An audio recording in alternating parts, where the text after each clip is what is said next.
సరిగ్గా అతని అవసరం అర్థం చేసుకోలేకపోయాను. Very bad.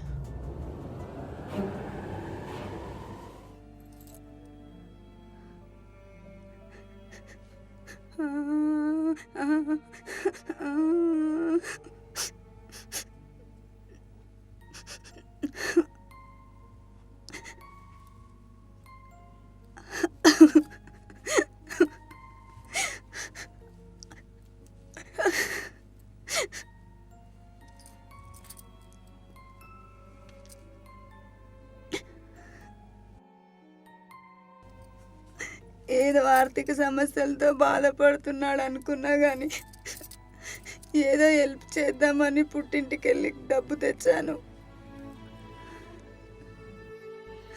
ఈలోగా ఇలా చేస్తాడని ఊహించలేకపోయాను.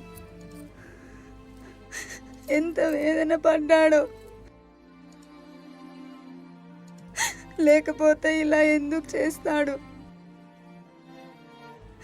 సరిగా అర్థం చేసుకోలేకపోయాను. అంతా నా కర్మ.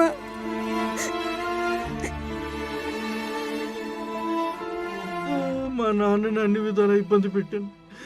ఇప్పుడు నా తప్పు తెలిసిన బాగుపడి వచ్చేసరికి మా నాన్న లేకుండా పోయాడు. నా జన్మకు నిష్కృతి లేదు. నాన్న నన్ను